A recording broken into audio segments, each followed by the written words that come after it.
Marcus Chen wiped the sweat from his forehead as he walked through the busy trading station.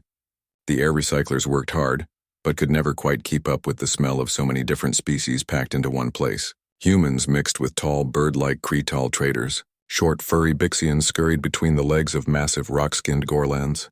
It was chaos, but Marcus liked it that way. He had been a salvage operator for 8 years now, working the outer rim where broken ships and forgotten cargo created opportunities for someone willing to take risks. Today he was here to sell a rare power core he had pulled from a derelict freighter. The credits would keep him flying for another few months. Marcus made his way toward the trading floor when something caught his eye. A young alien girl sat alone near one of the support pillars. She was unlike any species he had seen before. Her skin looked like smooth dark metal that seemed to shift colors in the light. Patterns of soft blue and green light pulsed under her skin like gentle lightning. She was small, maybe 8 or 9 years old in human terms, with large amber eyes that seemed too old for her face. She wore simple clothes, but Marcus noticed the intricate markings on her arms. They looked like scars, but they were too perfect, too deliberate. This was body art of some kind, marking her as part of a culture he did not recognize. The girl seemed lost. She kept looking around with those big eyes, searching for something or someone. Marcus felt a pang of sympathy. He knew what it was like to be alone in a place where you did not belong. He was about to approach her when the first explosion hit. The blast came from the main trading floor, sending a shockwave through the station that knocked Marcus to his knees. Emergency lights began flashing red as the station's automated voice announced a security breach. People screamed and ran in all directions. Some species that could fly took to the air, while others pressed themselves against the walls. Marcus got back to his feet, his ears ringing. Through the smoke and chaos, he could see fires burning on the trading floor. This was not an accident. Someone had set off a bomb. He looked for the alien girl and saw her trapped under a piece of debris that had fallen from the ceiling. A metal beam pinned her legs and she was struggling to get free. Her skin now pulsed with rapid red patterns that Marcus somehow knew meant fear or pain. More explosions echoed through the station. Marcus realized this was a coordinated attack. The terrorists, whoever they were, had planted multiple bombs. He could hear the whine of charging energy weapons as security forces responded. But all of that faded into background noise when he saw the secondary charges. Small devices attached to the support pillars began beeping faster. Marcus had worked with enough explosive salvage to recognize the sound. These were not the main bombs. These were meant to bring down this section of the station. And the girl was right in the blast zone. Marcus did not think. There was no time to think. He sprinted toward the girl, jumping over fallen debris and pushing past panicking civilians. The beeping was getting faster now. 5 seconds, maybe less. The girl saw him coming and reached out with one small hand. Her amber eyes were wide with terror, but there was something else there too. Hope. Marcus dove forward just as the charges detonated. The world exploded around him. He felt himself flying through the air, then crashing down hard on top of the girl. Sharp pieces of metal and plastic tore through the air like angry hornets. He felt them hit his back, his legs, his arms. Each impact was like being stabbed with a hot knife, but he kept his body between the girl and the worst of it. When the debris stopped falling, Marcus tried to move but could not feel his legs. Warm liquid that he knew was blood pooled beneath him. The pain was enormous, like fire spreading through his entire body. The girl beneath him was moving, though. She was alive. Marcus managed to lift his head slightly and look down at her. Her skin patterns had changed to a soft golden color that pulsed gently. She was looking up at him with those amber eyes, and there was something in them he had never seen before from an alien. It was recognition, understanding, gratitude so deep it seemed to glow. She said something in a language he did not know, but her tone was clear. She was thanking him. Marcus tried to smile, though he was not sure if he succeeded. The edges of his vision were getting dark. "It's okay," he whispered, though he doubted she understood his words any more than he understood hers. "You're safe now." The girl reached up with one small hand and touched his face. Her skin was warm and felt almost electric against his cheek. The golden patterns on her skin grew brighter, and Marcus felt some of the pain fade slightly. She was doing something, trying to help him somehow. Around them, Marcus could hear voices shouting in languages he recognized. Security forces were moving through the wreckage looking for survivors. Help was coming. The girl spoke again, more urgently this time. She was calling for help, he realized. Calling for someone to save the human who had saved her. Marcus wanted to tell her not to worry about him, that getting her to safety was what mattered. But the darkness at the edges of his vision was spreading inward. His body felt heavy and cold despite the warmth of her touch. He could hear heavy footsteps approaching. Big footsteps. Multiple sets of them moving with purpose and discipline. Not security forces. Something else. The girl's head turned toward the sound and her skin pattern shifted to bright, rapid blue. She called out in her language, her voice carrying a tone of authority that seemed impossible from someone so young. Marcus managed to focus his eyes enough to see who was coming. They were tall, easily 7 feet with the same metallic skin as the girl but more heavily built. They wore armor that seemed to be part technology, part living organism. Their faces were hidden behind masks that covered everything except glowing amber eyes. They moved like soldiers, like warriors. The girl was still talking rapidly, pointing at Marcus and then at herself. Whatever she was saying, it made the warriors stop and look at him with what seemed like surprise. One of them knelt beside Marcus and carefully examined his wounds. The warrior's hands were surprisingly gentle for someone so large. Marcus felt a slight tingling sensation as the alien touched him, and some of the pain faded. The girl said something else, and all of the warriors looked at each other. Even through their masks, Marcus could sense their surprise turning into something else. Respect, maybe. The last thing Marcus saw before unconsciousness took him was the girl being carefully lifted by one of the warriors. She was safe. That was what mattered. As the darkness closed in, he heard her voice one more time, speaking in her alien language. But somehow, even though he could not understand the words, he knew what she was saying. She was making a promise. Marcus woke up slowly, like swimming up from the bottom of a deep, dark pool. His mind felt foggy and his body ached, but the sharp, burning pain he remembered from the explosion was gone. Instead, there was a dull soreness, like his muscles had been worked hard but were healing. He tried to open his eyes and immediately regretted it. The light was too bright, too strange. It was not the harsh white light of human medical facilities. This light seemed alive somehow, pulsing gently like a heartbeat. It was warm and golden, and it seemed to ease some of the ache in his bones. When his eyes finally adjusted, Marcus realized he was not in any medical bay he had ever seen. The walls around him curved smoothly upward, meeting in a dome above his head. They looked organic, like the inside of some massive shell, but they were covered in patterns that shifted and moved. Lines of soft light traveled along channels in the walls, carrying information or energy to places he could not see. The bed he lay on was unlike anything from human technology. It felt firm but seemed to adjust to his body automatically. Thin tubes connected to his arms, but instead of the plastic and metal he expected, these tubes looked almost plant-like, green and flexible. Marcus tried to sit up and was surprised to find he could do it without much pain. Whatever they had done to him, it was working. He could feel that his back and legs, which had taken the worst of the shrapnel, were heavily bandaged but healing. "You are awake."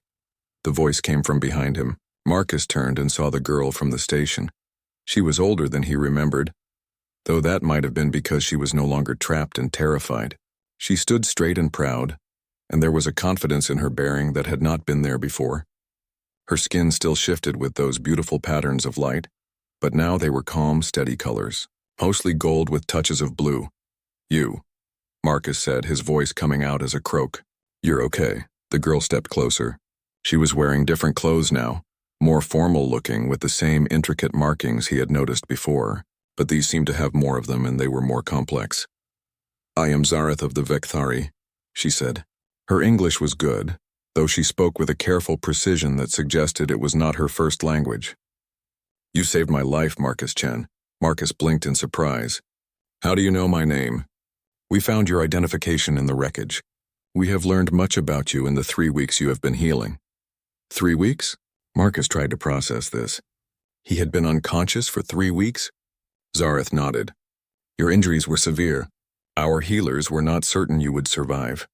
Humans are fragile compared to most species. Where am I?" "You are aboard the clan ship of my family. We brought you here to heal." Zareth paused and her skin patterns shifted to something Marcus could not read. "We brought you here because of the debt." "Debt?" Before Zareth could answer, the door to the room opened. Marcus had not even noticed there was a door. It seemed to grow out of the wall itself, expanding into an opening large enough for the figures that entered. They were like the warriors Marcus had seen just before losing consciousness, but now he could see them clearly. They were tall and powerfully built, their skin the same metallic color as Zareth's but marked with scars that told stories of battles fought and won. They wore armor that seemed to be part clothing, part living organism. It moved with them, adjusting and shifting as they walked. There were 5 of them, and they arranged themselves around Marcus's bed in what was clearly a formal formation. The one in the center removed his helmet, revealing a face that was both alien and familiar. The same large amber eyes as Zareth, but set in features that spoke of age and experience. Scars crossed his cheek and forehead, and when he spoke, Marcus could see that his teeth were sharp. "I am War Prime Kethvar of the Vekthari," the leader said. His English was more heavily accented than Zareth's, but clear. "Father to Zareth, the one you saved." Marcus looked between the War Prime and Zareth, pieces starting to fall into place. "Your daughter." "Yes. And because you threw yourself between her and death, because you took the wounds that would have killed her, you have invoked the blood shield debt." "I don't understand," Zareth stepped forward. "It is an ancient law of our people. When someone risks their own life to save a member of a clan, especially a child of the clan leader, that person becomes bound to us and we to them. The debt must be repaid." "What kind of debt?" War Prime Kethvar spoke again. "You saved the life of my daughter at great cost to yourself. By our law, our honor, our very souls, we owe you a life debt that can only be repaid when we have saved your life in return. Until then, you are under the protection of our entire clan." Marcus looked around at the warriors surrounding his bed. They stood at attention, but their eyes were fixed on him with expressions he could not quite read. There was respect there, but also something else. Confusion, maybe. "How many people are in your clan?" 738 warriors, Kethvar said with pride.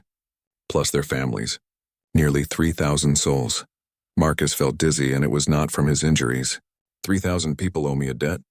"It is not that simple," Zareth said quietly.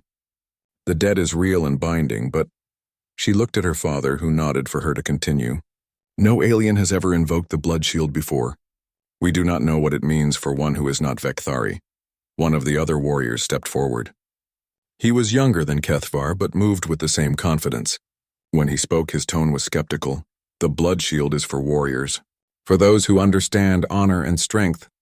This human—" He looked at Marcus with undisguised doubt. "He is small, weak. How can one so fragile be worthy of such a debt?" Kethavar's amber eyes flashed with anger. "Jextar, you forget yourself. This human threw himself into an explosion to save my daughter. There is no question of his courage." "Courage, yes," Jextar replied. "But courage alone does not make a warrior. The blood shield has never been given to one who cannot fight, who cannot prove their worth in battle. How do we repay a debt to someone who cannot even survive our training?" The room fell silent. Marcus could feel the tension in the air. These were warriors, people who lived by codes of honor and strength that he did not understand. And now they were bound to him by their own laws, but they did not know what to do with him. "What happens if the debt can't be repaid?" Marcus asked. Zareth and her father exchanged looks. When Kethvar spoke, his voice was heavy. "If we cannot repay the blood shield debt, our clan loses its honor. We become outcasts, exiled from Vekthari society. It would be a fate worse than death." Marcus felt a cold weight settle in his stomach. He had acted on instinct to save a child, and now he had accidentally trapped an entire people in an impossible situation. "Then we need to figure out how to make this work," he said quietly. Jextar snorted. "And how do you propose to do that, human? Will you learn to fight like a Vekthari warrior? Will you prove your strength in the trials of blood and bone?" Marcus looked at the warrior, then at Zareth, then at her father. He thought about his life as a salvage operator, about the skills he had learned in 8 years of dangerous work in the Outer Rim, about the problems he had solved not with strength but with ingenuity. "Maybe," he said, "but probably not the way you think." 2 weeks later, Marcus stood in what the Vekthari called the trial chamber, watching Jextar demonstrate the proper way to hunt a shard beast. The chamber was a massive space carved from the heart of an asteroid, with walls that sparkled like crystal. It served as both training ground and proving arena for young Vekthari warriors. Today, it had been transformed into a replica of their homeworld's crystal forests. Towering structures of blue and purple crystal jutted from the floor like frozen trees. They caught and reflected light in strange ways, creating shadows that moved and danced. Hidden somewhere in this maze was a shard beast, a creature the size of a small vehicle with claws that could cut through metal and hide like living glass. Marcus was supposed to hunt it.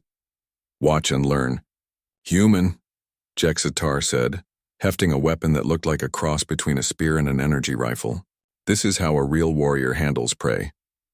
The Vekthari warrior moved into the crystal forest with confident steps. His armor shifted color to match the crystals around him, and within moments he was nearly invisible. Marcus had to admit it was impressive. The hunt that followed was brutal and direct. Jexter tracked the beast through the maze, following signs that Marcus could barely see. When he found it, the fight was quick and violent. The warrior's strength and speed were incredible. He dodged the beast's claws by inches, then drove his weapon deep into its crystalline hide. The creature fell with a sound like breaking glass. 7 minutes, Jextar announced as he emerged from the maze, not even breathing hard. A respectable time for a young warrior. Now, human, show us what you can do. Marcus looked at the weapon they offered him. It was sized for a Vekthari warrior, nearly as tall as he was and far too heavy for him to use effectively. Even if he could lift it properly, he had no training with alien weapons. Can I use my own tools instead? He asked. This caused a stir among the watching Vekthari. Warprime Kethavar leaned forward in his seat. What tools? Marcus gestured to the small pack he had been allowed to keep.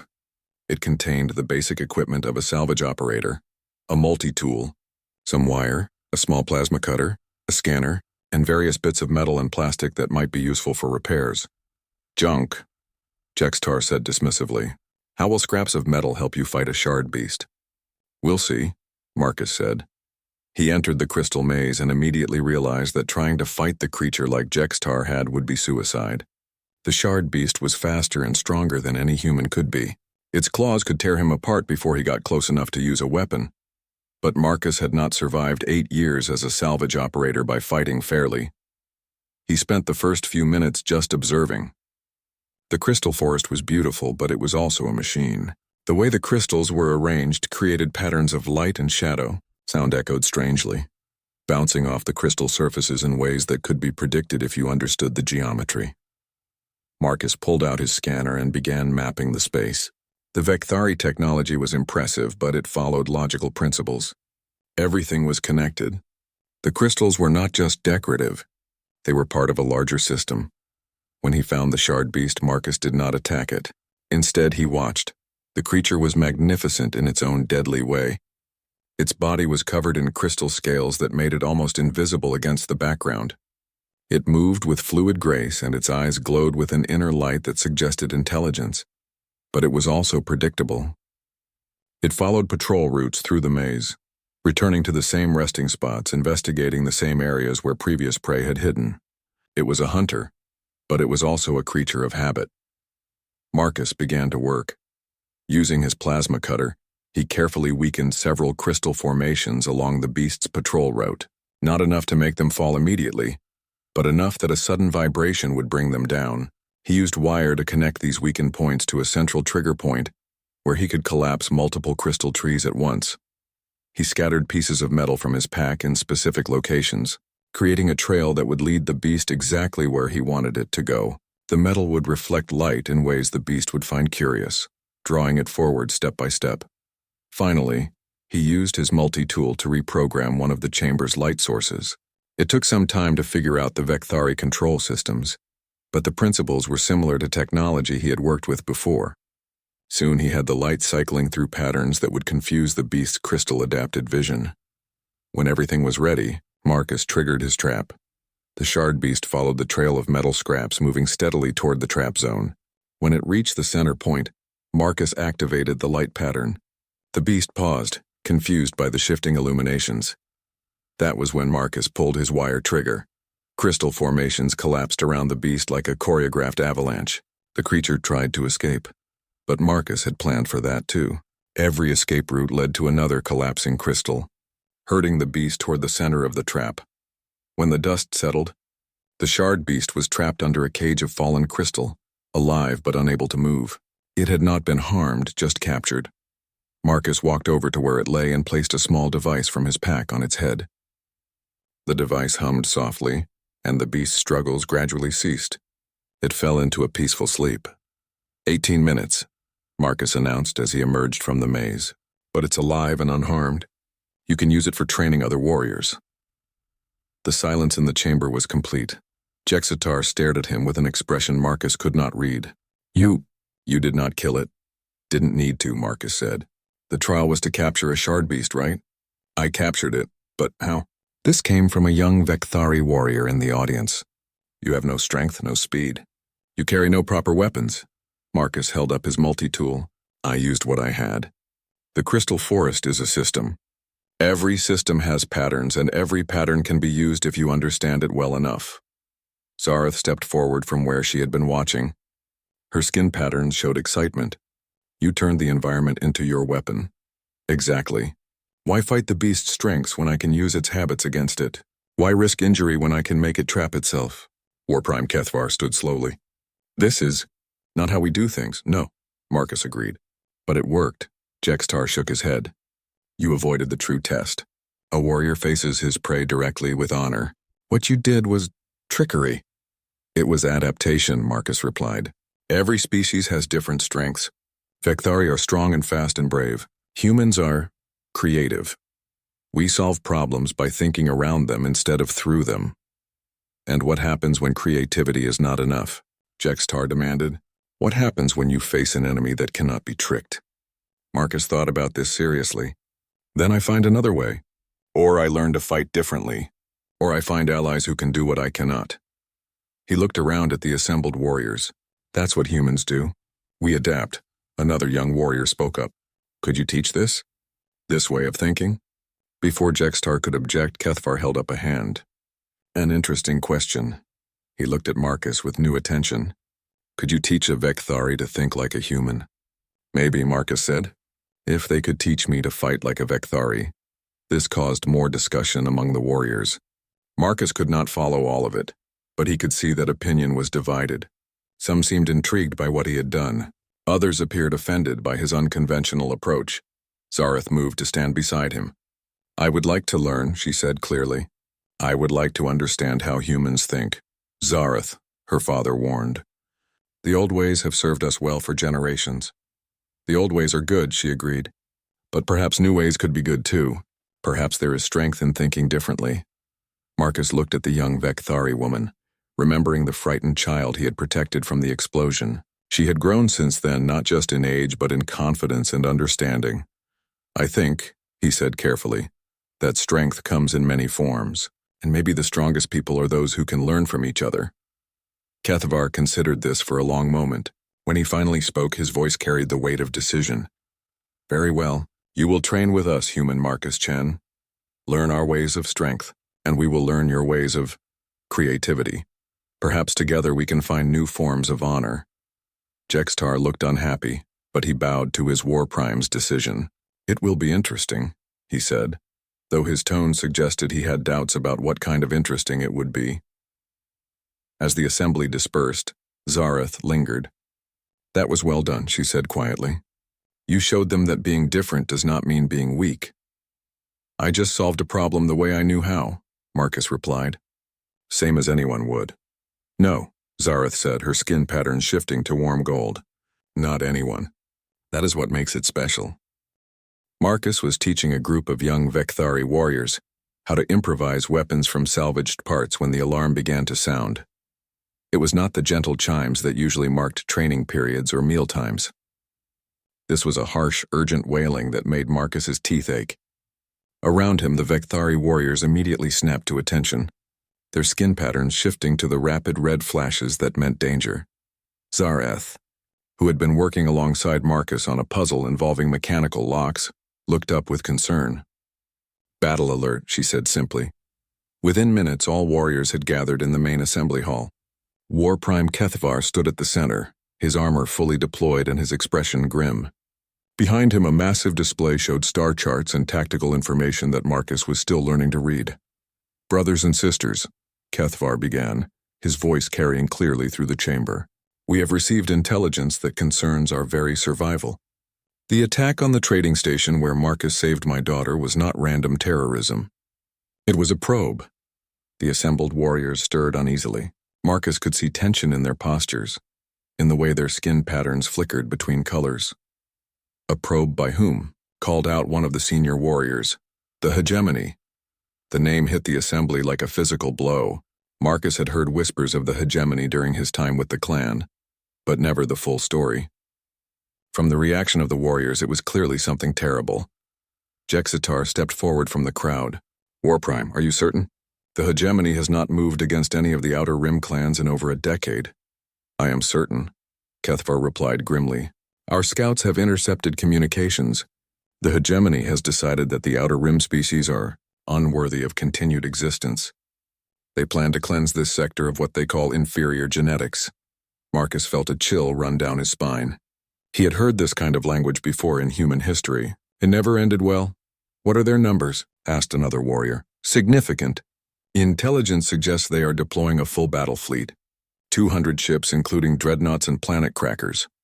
The silence that followed was heavy with implications. Marcus did not need to understand Vecthari military terminology to know that these were not good odds. How long do we have? Zareth asked. 6 days, perhaps 7 before they reach our position. More silence. Then one of the older warriors spoke up. Warprime, we should consider evacuation. The clan could relocate to the inner systems beyond hegemony reach and abandon our ancestral home. Kethvar's voice carried a hard edge. Abandon the crystal caverns where our people have lived for 1,000 years? Never. Then we fight, said Jextar firmly. Whatever the odds, we fight with honor. With what? The question came from an unexpected source, Marcus himself. Everyone turned to look at him and he felt suddenly self-conscious. But he pressed on. I'm sorry, but I have to ask. How many ships do you have? The clan possesses 12 combat vessels, Kethvar replied. Including this ship which serves as our primary base. Marcus did mental math. 12 ships against 200. Even with his limited understanding of space combat, those were impossible odds. What about allies? Other clans? The hegemony is moving against all Outer Rim species simultaneously, Kethvar explained. Each clan must face this threat alone. There will be no help coming. Marcus looked around at the assembled warriors. They were brave. He had learned that much during his time with them. They were skilled fighters and tactical thinkers. But bravery and skill could only do so much against overwhelming numbers. May I ask a question that might sound stupid? Marcus said. Kethvar nodded. Speak. When the hegemony arrives, what exactly will they expect to find? A Vecthari clan base, Jextar replied, as if the answer was obvious. Ships arranged in defensive formation, probably clustered around our home asteroid for mutual support. And they'll attack how? Standard fleet engagement, said one of the tactical officers. They will establish a perimeter, then close in with concentrated firepower until our defenses are overwhelmed. Marcus nodded slowly. So they're expecting a traditional battle. Ships against ships, strength against strength. Of course. What other kind of battle is there? Marcus thought about this for a moment. An idea was beginning to form. Dangerous and probably crazy, but potentially workable. What if we gave them a different kind of battle instead? Explain, Kethvar commanded. Marcus moved to the tactical display. It took him a moment to figure out the controls, but eventually he managed to bring up an image of the asteroid field where the clan made its home. Look at this, he said, pointing to the display. The hegemony is expecting to fight ships. But this isn't just a fleet engagement zone. This is a salvage yard. The warriors looked puzzled. Zareth stepped closer to the display. I do not understand. Look at all this. Marcus gestured to the asteroid field. Abandoned ships, mining equipment, old defense platforms, industrial machinery. To you, it's just the environment. To me, it's raw materials. Raw materials for what? Asked Jextar. For turning this entire asteroid field into one giant trap. The idea that followed was complex and would require more explanation than Marcus could give in a few minutes. But the basic concept was simple. Instead of meeting the hegemony fleet in traditional combat, they would turn the battlefield itself into a weapon. It would require sacrificing our mobility, one of the tactical officers pointed out after Marcus had outlined his plan. Our ships would have to remain stationary to coordinate the trap systems. Yes, Marcus agreed. But it would also mean the hegemony fleet would be fighting the environment itself, not just our ships. Every asteroid could hide an explosive charge. Every piece of debris could be a weapon. This is not how we fight, Jextar protested. This is not honorable combat. Honor won't matter if we're all dead, Zareth said quietly. Her father looked at her sharply. Zareth, you forget yourself. No, father. I speak the truth. Marcus is right. Traditional combat will see us destroyed. But if we adapt, if we use his way of thinking, we might actually have a chance, Marcus finished. Look, I'm not asking you to abandon your warrior traditions. I'm asking you to expand them. Use your strength and courage, but use them in a new way. War Prime Kethavar studied the tactical display for a long time. When he finally spoke, his voice was thoughtful. Such a plan would require extensive preparation. We would need to modify existing equipment, create new weapon systems, coordinate timing across hundreds of installations. I can help with that, Marcus said. I've spent years jury-rigging equipment to do things it was never designed for, and I think some of your warriors could learn to think the same way if they're willing. You would trust us with your human knowledge of adaptation? You trusted me with your warrior training, Marcus replied. This is just returning the favor. Kethavar looked around at his assembled warriors. Marcus could see the conflict in their faces. This went against everything they had been taught about honorable combat, but it might also be their only chance of survival. Very well, the War Prime said finally. We will attempt this plan, but understand, Marcus Chen, if this fails, if your unconventional tactics cannot stand against hegemony strength, we will all die together. I understand, Marcus said. But if it works, Zareth said with a smile that showed her sharp teeth, the hegemony will learn that there are many different kinds of strength in the galaxy. Marcus looked around at the Vekthari warriors, seeing determination replacing doubt on their faces. They were willing to try something new, something that went against their traditions because they trusted him. He hoped that trust was not misplaced. Then let's get to work, he said. We have 6 days to turn this asteroid field into the most dangerous place in the galaxy. The hegemony fleet dropped out of hyperspace exactly when Marcus's calculations had predicted they would. From his position in the command center of the clan ship, Marcus watched the tactical display as 200 enemy vessels spread across the asteroid field like a plague of metal locusts. They moved with the confidence of predators who had never met prey that could truly threaten them. They're taking formation exactly as expected, reported the tactical officer. Standard encirclement pattern, moving to establish firing positions around our primary base. War Prime Kethavar stood beside Marcus, his armor gleaming and his amber eyes fixed on the display. Are your preparations ready? Marcus checked his improvised control panel one more time. 6 days of frantic work had turned him into something he had never expected to be, a battlefield coordinator. Cables and jury-rigged.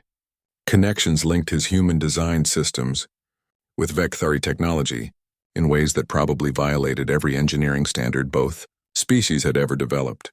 As ready as they'll ever be, he said. Remember, once we start this, there's no going back. The whole plan depends on them thinking they're winning until it's too late. Around the command center, Vekthari warriors waited at their stations. Marcus could see the tension in their postures, but also the determination. Over the past week, he had watched them embrace ideas that went against everything they had been taught about honor and warfare. They were still warriors, but they had learned to be something more. Incoming transmission, announced the communications officer. The hegemony commander wishes to speak. Put it through, Kethavar ordered. The main display flickered, then showed the bridge of a massive hegemony dreadnought. The commander was a tall, pale humanoid with features that suggested cybernetic enhancement. When he spoke, his voice carried the cold certainty of absolute authority. Vekthari clan ship, this is Admiral Torvin of the Hegemony Purification Fleet. You are commanded to surrender immediately. Your species has been judged genetically inferior and marked for elimination. Compliance will result in quick, clean death. Resistance will result in prolonged suffering. Kethavar stepped forward, his own image now appearing on screens throughout the Hegemony fleet. I am War Prime Kethavar of the Vekthari. We do not surrender. We do not yield. If you want our lives, you will have to take them. Admiral Torvin's expression did not change. Very well. Begin the cleansing. The transmission ended, and immediately the Hegemony fleet began to move. Their plan was simple and effective. Establish a complete perimeter around the asteroid field, then systematically destroy every Vekthari position with overwhelming firepower. First wave incoming, reported the tactical officer. 30 ships moving to attack positions. Marcus watched the enemy vessels approach the outer edge of the asteroid field. Everything depended on them following their standard tactics, treating this like any other fleet engagement. "Wait for it," he said quietly. The hegemony ships reached what they calculated was optimal firing range and opened fire. Beams of coherent energy lanced through space toward the visible Vecthari positions. Several smaller clan ships took hits and began venting atmosphere in carefully choreographed performances of damage. "They're buying it," Sareth reported from her station. "Enemy fleet is moving to secondary positions as planned." Marcus nodded. The fake damage displays were working. The hegemony commander would see what appeared to be a standard engagement. Superior numbers overwhelming inferior forces through concentrated firepower. "Now," Marcus said. Across the asteroid field, his improvised weapon systems came online. The first surprise came when several of the asteroids the hegemony ships were using for cover suddenly exploded. Marcus had spent 3 days with Vecthari engineers, turning mining charges into remote detonated weapons. The explosions were not large enough to destroy the enemy ships, but they filled space around the fleet with high-velocity debris. The second surprise came when that debris began to move in coordinated patterns. Marcus had remembered something from his salvage work. In zero gravity, everything that moved created predictable trajectories. By carefully calculating the mass and velocity of the debris from the asteroid explosions, he could predict exactly where each piece would go. And with some creative modifications to the clan's tractor beam systems, he could nudge those trajectories just enough to turn random debris into guided projectiles. "Enemy fleet is taking damage from debris strikes," reported the tactical officer with satisfaction. "They're trying to maneuver clear." "Good," Marcus said. "That should funnel them exactly where we want them." As the hegemony fleet tried to avoid the debris fields, they were forced to move into specific corridors between the asteroids, corridors that Marcus and the Vecthari had spent days preparing. The third surprise was the gravity wells. Using modified mining equipment, they had created artificial gravity generators hidden throughout the asteroid field. When activated, these created sudden gravitational anomalies that threw enemy ships off course, sending them spinning into collision courses with asteroids or each other. "Admiral Torvin is hailing us again," the communications officer announced. "Let him through," Kethavar said. The hegemony commander appeared on screen again, but this time his cold certainty had been replaced by angry confusion. "What is this trickery? These are not standard fleet tactics." "No," Kethavar replied with grim satisfaction. "They are not." Marcus stepped into view of the transmission pickup. "They're human tactics, Admiral. Something your database probably doesn't have much information about." Torvin's cybernetic eyes focused on Marcus with obvious surprise. "A human? What is a human doing with these inferior species?" "Learning that there's more than one way to be strong," Marcus replied, "and teaching that lesson to others." "Enough games," Torvin snarled. "All ships full attack pattern. Destroy everything in this field." But the full attack pattern was exactly what Marcus had been hoping for. As the hegemony fleet committed all their forces to the assault, they moved en masse into the central kill zone. That was when Marcus activated the final phase of his plan. Hidden throughout the asteroid field were the broken hulks of old ships, pieces of mining equipment and industrial machinery that had been abandoned over the years. Marcus had spent 6 days turning all of it into one massive interconnected weapon system. The old ship hulks fired their remaining weapons in coordinated salvos. Mining lasers designed to cut through solid rock, sliced into enemy ships. Industrial machinery that had been modified to launch cargo containers now hurled improvised missiles with devastating accuracy. And all of it was coordinated by the control system Marcus had built, a hybrid of human creativity and Vecthari engineering that turned the entire asteroid field into a single, massive weapon. "Enemy fleet is in full retreat," reported the tactical officer with amazement. "We've destroyed 67 ships and damaged most of the rest." On the display, Admiral Torvin's image flickered as his ship took hits from multiple directions. "This is impossible," he said. "No inferior species could develop such tactics." "They didn't," Marcus replied. "We did it together. Humans and Vecthari, combining our strengths instead of fighting alone." The transmission cut off as Torvin's ship was forced to withdraw. Within an hour, the entire hegemony fleet had retreated into hyperspace. leaving behind the wreckage of their assumptions about species superiority. In the aftermath, as damage reports came in, and the true scale of their victory became clear, Marcus found himself surrounded by Vekthari warriors who looked at him with something approaching awe. "Incredible," breathed Jextar, who had fought the entire battle from a forward position. "I have never seen anything like it." "You turned their own strength against them." "We all did," Marcus corrected. "I couldn't have built any of this without Vekthari engineering, and it wouldn't have worked without Vekthari courage in the battle." War Prime Kethvar approached, and Marcus was surprised to see that the stern leader's amber eyes were bright with unshed tears. "Marcus Chen," Kethvar said formally, "by the ancient laws of our people, the Blood Shield debt has been repaid. You came to us as one who had saved a life, and now you have saved all our lives. The debt is complete." Marcus felt a strange mix of relief and sadness. Relief that the Vekthari would not lose their honor because of his accidental invocation of their laws. Sadness because this meant his time with them was ending. "I'm glad I could help," he said simply. But Kethvar was not finished. "However," the War Prime continued, "there is another law among our people, the law of adoption. When one who is not born Vekthari proves themselves worthy through courage, wisdom, and sacrifice, they may be welcomed into the clan as a true member." Marcus blinked in surprise. What?" Zareth stepped forward, her skin patterns bright with joy. "He is offering to make you family, Marcus, not because of debt, but because you belong here." Marcus looked around at the assembled warriors, at the people who had become his friends and comrades over the past months. He thought about his old life as a salvage operator, working alone in the vast emptiness of space. "What would that mean exactly?" he asked. "It means you would be one of us," Kethvar said. "A brother of the clan with all the rights and responsibilities that entails. It means you would help teach other young warriors the art of thinking like a human,